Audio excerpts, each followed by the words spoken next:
बिस्मिल्लाहिर्रहमानिर्रहीम, अस्सलाम वालेकुम। मैं हूं शहजाद हुसैन बट और आपके लिए नए वीलॉग के साथ हाजिर खिदमत हूं। दो तीन बड़ी अहम खबरें हैं। लंदन से आ गया है व्यूअर्स पैगाम और अहम तैनाती के हवाले से नवाज शरीफ ने चंद रोज़ कबल पैगाम पाकिस्तान भिजवा दिया है और हमारे बाएतमाद ज़राए ने हमें बताया है कि इस अहम तैनाती के हवाले से नवाज शरीफ ने जो पॉलिसी बनाई है वो क्या सोच रहे हैं और क्या फ़ाइनल कर लिया है और अब पाकिस्तान से वो क्या चाहते हैं, इस पर बात करते हैं। लेकिन इसके साथ साथ दूसरी बड़ी जो हमारी टॉप स्टोरी है उसमें आप देखें कि कप्तान क्या कह रहा है। कप्तान कह रहा है कि मुझे दीवार के साथ मत लगाओ, आवाम को काल की तारीख अब मैं दे दूंगा।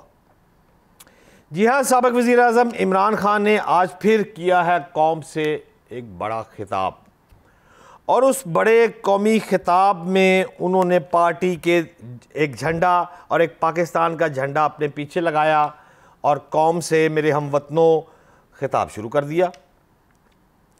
कोई मीडिया टॉक नहीं है, कोई प्रेस कॉन्फ्रेंस नहीं है, कोई प्रेस कॉन्फ्रेंस के इख्तिताम पर सवाल जवाब होते हैं वो भी नहीं है। कप्तान का एक अपना स्टाइल है, वो जैसा चाहता है जैसा सोचता है लोगों को उसकी आदत डाल देता है। उसने हम मीडिया को भी आदत डाल दी है कि अपने घर में उसने एक कुर्सी पर बैठना है, झंडे लगाने हैं और कौम से खिताब करना है। कोई प्राइम मिनिस्टर है या प्रेसिडेंट, वो तो बात की बात हो करना, बस मैंने खिताब करना है ना आपसे।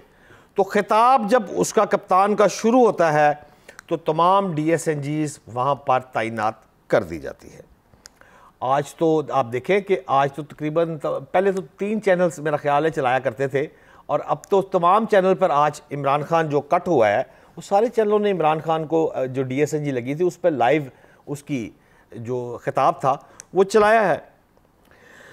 बात असल में ये है कि आज के खिताब में अगर आप गौर करें, कप्तान की बॉडी लैंग्वेज को देखें तो कप्तान आज गुस्से में नहीं था, कप्तान का जलाल नहीं था। आज कप्तान ने तड़ी ज़रूर कराई है, लेकिन क्या तड़ी कराई है, सॉफ्ट अंदाज में तड़ी उसने कराई है।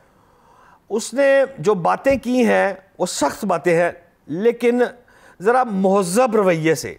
जो सख्ती होती थी ना पहले उसकी गुफ्तगू में कि जी बस उड़ा देंगा, मैं आ गयांगा, काल दे देंगा, ये कर दूंगा, वो कर दूंगा, वो सारी बातें ठीक है अपनी जगह पे। लेकिन आज का खिताब खान साहब का बड़ा जानदार खिताब था। अब देखें ना इसके पीछे कहानी क्या है मेरे को तो नहीं मालूम, लेकिन सदर ममलिकत आरिफ अलवी ने किसी मुक़्तदर शख्सियत से खान की मुलाकात करवा दी है या नहीं करवाई है।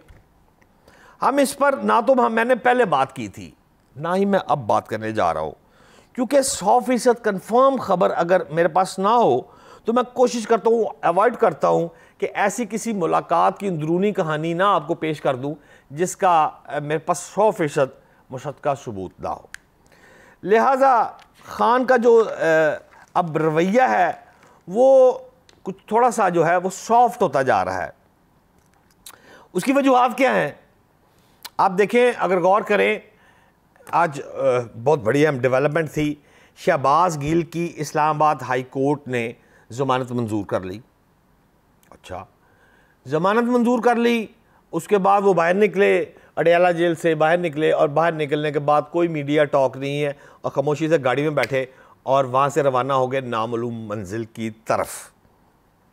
इसके साथ साथ अगर आप मुझे ये भी इल्म है कि आप इस पर भी गौर कर यकीनी तौर पर ज़रूर करेंगे कि इस्लामाबाद से चीफ जस्टिस ने जो आज केस था उस केस में दरख्वास्त गुजार ने जो तकरीर की मतन की बात थी उस हवाले से इंतहाई काबिल एहतराम चीफ जस्टिस साहब का फरमान था कि इस पर 780A यानी दहशत गर्दी 80A एंटी टेररिस्ट कोर्ट की में जो पेश होती है उसको दहशत गर्दी का जो दफात है वो नहीं होनी चाहिए थी। यानी चीफ जस्टिस साहब ये फरमा रहे हैं कि दहशत गर्दी का मुकदमा नहीं बनता था, ये वाज़ेह है। उन्होंने कहा चीफ जस्टिस साहब ने कि क्या ये इतना कमज़ोर होता है कि इसके बयान से कोई डर जाए। फिर उन्होंने फरमाया कि हम खातून जज की हिफाजत करने के लिए हम तैयार हैं, हम रेडी हैं, हमें पता है, वाज़िया कर दिए ये सारी बातें। ये सारी बातें अगर आप गौर करें तो जो खान कह रहा है कि मुझे दीवार के साथ ना लगाओ, तो मेरा ख्याल है उसको दीवार के साथ थोड़ा सा, बल्कि दीवार थोड़ी पीछे हटना शुरू हो गई है और दीवार खान से काफ़ी दूर होती जा रही है। रिलीफ तो उसको किसी ना किसी अंदाज से दिया जा रहा है और उसकी वजह सिर्फ ये है कि ठीक दिया जा रहा है कि खान को इस बात पे लाना होगा कि बिलाखिर जितनी मर्जी जंगें लड़ ली जाए, फर्स्ट वर्ल्ड वॉर हो या सेकंड वर्ल्ड वॉर हो, जो भी कर रहे हैं आपको बात टेबल पर ही करनी है। हर चीज का एंड जो है वो टेबल पर होता है। गुफ्तगू का आगाज और इख्तिताम टेबल पर ही होना है और टेबल पर ही बैठकर कंसेंसस होना है, डेवलप होना है कि मुल्क को किस सिमत लेके चलना है। इस तरह नहीं है कि आप लॉन्ग मार्च की कॉल दे दें और आप ये कर दें। इससे जो अनारकी फैल रही है इस वक्त मुल्क जो है, मैं समझता हूँ हमारा इसका मुतहम्मल नहीं हो सकता। लेकिन आज साथ साथ ये भी बात आपको गौर करनी पड़ेगी कि इमरान खान के मुतल्लिक मरियम नवाज़ ने भी दिलचस्प गुफ्तगू की है। उन्होंने कहा है कि उनको तशवीश है कि इमरान खान की कोचिंग कौन कर रहा है। ठीक है जी, नवाज शरीफ साहब भी फरमा रहे हैं कि लाडले को कोई सपोर्ट कर रहा है। मरीम नवाज साहबा ने वाज़िया किया कि अगर आप इलेक्शन की तारीख मांग रहे हैं तो आप खैबर पख्तूनख्वा की और पंजाब असेंबली की असेंबली डिज़ोल्व कर दें, तारीख मिल जाएगी। लेकिन ऐसा नहीं करेंगे इमरान खान, ये कहना है मरीम नवाज़ का।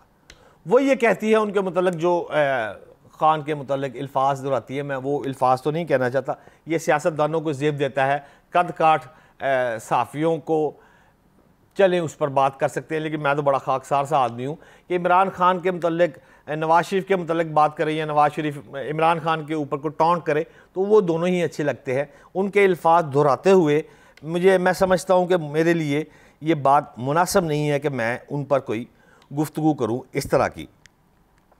लेकिन मेरी समझ से बाहर हो गया है कि ये सियासत जो है ये किस करवट बैठ रही है, कौन किसके साथ है और कौन आगे चल रहा है, कौन पीछे चल रहा है, कौन किसके रिश्तेदार है, कौन किसका दोस्त है, कौन साथ मिलकर चलेगा और कौन आगे जाकर दगा दे देगा। मरीम नवाज़ ने एक और दिलचस्पी गुफ्तगू की है। उस अपनी इस्लामाबाद में गुफ्तगू में उन्होंने मरीम नवाज़ ने एक और अच्छी ऑप्शन दी है। उन्होंने कहा पार्टी जब इक़्तिदार में आती है तो पार्टी को चलाने के लिए पार्टी का जो सरबराह है वो अलग होना चाहिए। यानी कि जब कोई शख्स पार्टी का प्रेसिडेंट है तो वो अगर हुकूमत में आ जाए तो कोई अहम ओहदे पर चला जाए तो फिर उसको पार्टी के साथ मुंसलिक नहीं रहना चाहिए, वो हुकूमत देखे। और पार्टी का जो प्रेसिडेंट है, जो पार्टी का सरबराह है, वो अलग होना चाहिए और वो भी इसको वही पार्टी को लेकर आगे जाएगा और पार्टी उसकी मरहून मुनत होगी और फैसले उसी के चलने चाहिए। ये भी उनकी एक तजवीज़ है। वो क्या कहते हैं, बड़ी बारीक सी बात है, मेरे तो समझ से ऊपर से गुजर गई। हाँ, ये मैं ज़रूर कह सकता हूँ, गल है बड़ी बारीक है, गल है बड़ी बारीक है, गल है भी ठीक है तो गल है भी ठीक है। तो इसी तरह की बात कुछ मतलब खाकसार इतना कुछ समझदार नहीं हूँ, जितना वीलॉग आता है उतना कर देता हूँ। आप खुद समझदार हैं, आप समझ जाएंगे पता नहीं कौन किसको क्या चाहता है। बहरहाल मियाँ सबसे बड़ी स्टोरी पे चलते हैं। मियाँ मोहम्मद नवाज शरीफ साहब ने लंदन में बैठे हुए अपने दोस्तों से मशावरत के बाद फ़ैसला किया है। और आपने देखो चंद रोज़ कबल हमजा शहबाज साहब भी लंदन से तशरीफ़ लाए पाकिस्तान, और अभी तक वो सैलाब ज़दगान या किसी और तरफ अभी नहीं गए, कोई खिताब शिताब तो नहीं किया। असल में जब देखें ना पार्टी कायद मोहम्मद नवाज शरीफ से मीटिंग हो रही हो घर में, ऑफिस में, और इतनी सख्त मीटिंग के बाद जो वड्डे अफसर ना गल होंदी है तो फिर थोड़ी बहुती तो होंदी है ना यार, वो तो उसमें कोई इतनी तो बुराई नहीं है। तो बंदा इतना थक हार के जब आए तो कम से कम 15-20 दिन तो सुकून करना में कोई बुराई नहीं है। तो हमजा भाई तो सुकून फरमा रहे हैं इस वक्त, तो ठीक है। हमजा साहब लंदन से आए, उन्होंने आके राना सनाउल्लाह, आसफ जरदारी, पंजाब की हुकूमत डिज़ोल्व, मगर ताहाल खामोशी। अभी फिर रिलीफ ही है इमरान खान, ठीक है ना, दीवार थोड़ी सी और पीछे हट गई, इमरान खान थोड़ा सा और आगे चला गया। लेकिन बहरहाल लगता ये है नाज़रीन कि अब बात जो एंड पर आके ना वो टेबल पर आ गई है और लॉन्ग मार्च वाली जो कहानी है वो पीछे चली गई है। मतलब कि एहसन इकबाल को देखे ना, वो कहता है कि जहर हम खाएं और हलवा खाए कप्तान, क्यों भाई ऐसा क्यों होगा। लेकिन बहरहाल बात असल में ये है कि मियां मोहम्मद नवाज शरीफ ने जो किया है फ़ैसला, उसने ये कह दिया है कि मैंने ज़िंदगी में शहबाज शरीफ साहब और दीगर कायदीन को मुखातब करते हुए कहा है कि बतौर prime minister of Pakistan 5 army chief अपनी कलम से लगाए हैं। और इससे कबल जुल्फ़िकार अली भुट्टो, बेनज़ीर, ये वो आसफ जरदारी सब की बात कर ले, तो कहते वो ये हैं कि इन तमाम को लगाने के बाद भी मुझे कुछ तिश्नगी है। लिहाजा ये मोहम्मद नवाज शरीफ साहब का ख्याल है कि इस दफ़ा मोहम्मद नवाज शरीफ सिपा सलार पाकिस्तान को जो लगाना चाहते हैं, जो उनकी ख्वाहिश है, वो है ये कि इस दफ़ा सिपा सलार पाकिस्तान का मेरिट पर होगा। जो कोई लिस्ट में 6 बंदों की लिस्ट में मेरिट पर आ रहा है उसको लगा दिया जाए। अब अगर लिस्ट को आप देखेंगे तो आपको नंबर 1 प्रायोरिटी में तो लेफ्टिनेंट जनरल मोहम्मद आसिम साहब ही नज़र आएंगे और 27 तारीख को, यानी कि चीफ साहब ने 29 को रिटायर अगर होना है तो 2 रोज़ कबल 27 को आसिम साहब जो है वो रिटायर हो जाएंगे, यानी 2 रोज़ कबल बाजवा साहब से 2 रोज़ कबल आसिम मुनीर साहब जो है वो उनकी रिटायरमेंट है। अगर समरी पहले जाती है तो सबसे सीनियर मोस्ट आदमी जो होगा लेफ्टिनेंट जनरल आसिम मुनीर साहब हो जाएंगे।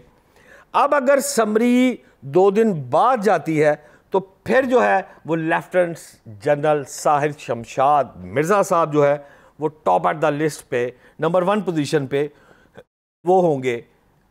लिहाजा अब ये बात मियां मोहम्मद नवाज शरीफ ने जो चंद रोज़ कबल भिजवाई है, इस पर पाकिस्तान में मकीम उनके भाई जो कि प्राइम मिनिस्टर ऑफ पाकिस्तान भी हैं, उनके जो अजीज़ हैं, उनके जो पार्टी वर्कर हैं, अहम मिनिस्टर्स हैं, इन तमाम ने मिलकर कंसेंसस करना है और ये बात वापस जानी है मियां मोहम्मद नवाज शरीफ को। मियां मोहम्मद नवाज शरीफ ने बॉल जो है वो पाकिस्तान में अपनी पार्टी के रहनुमाओं की तरफ फेंक दी है। उन्होंने अपनी ख्वाहिश का इज़हार किया है, फैसला नहीं किया, लेकिन उन्होंने कहा कि इस तरह मेरा एक्सपीरियंस है 5 दफ़ा ये करने के बाद मैं तुम लोगों को हदायत देता हूं कि अगर तुम मेरिट पे चलोगे, इंसाफ पे चलोगे तो तुम और मैं सरखरू होंगे। ये उनकी राय है। लिहाजा अब उनकी तरफ से बॉल आने के बाद ये देखना है कि पाकिस्तान में जो मुस्लिम लीग नून के रहनुमा है वो किस बात पर कंसेंसस करते हैं और वो फाइनल रिपोर्ट जो है वो लंदन में मकीम मोहम्मद नवाज शरीफ को वापस भिजवाएंगे, जिसके बाद मेरा ख्याल है कि इसी रवा माह के दौरान ये फ़ैसला इख्तिताम को पहुँचेगा और मुस्लिम लीग नून एक पेज पर आ जाएगी और अपना वाज़ेह मौक़िफ़ जो है वो पार्टी की तरफ से जारी कर दिया जाएगा। आज के लिए इतना ही काफ़ी। मिलते हैं अगले व्लॉग में। पाकिस्तान जिंदाबाद।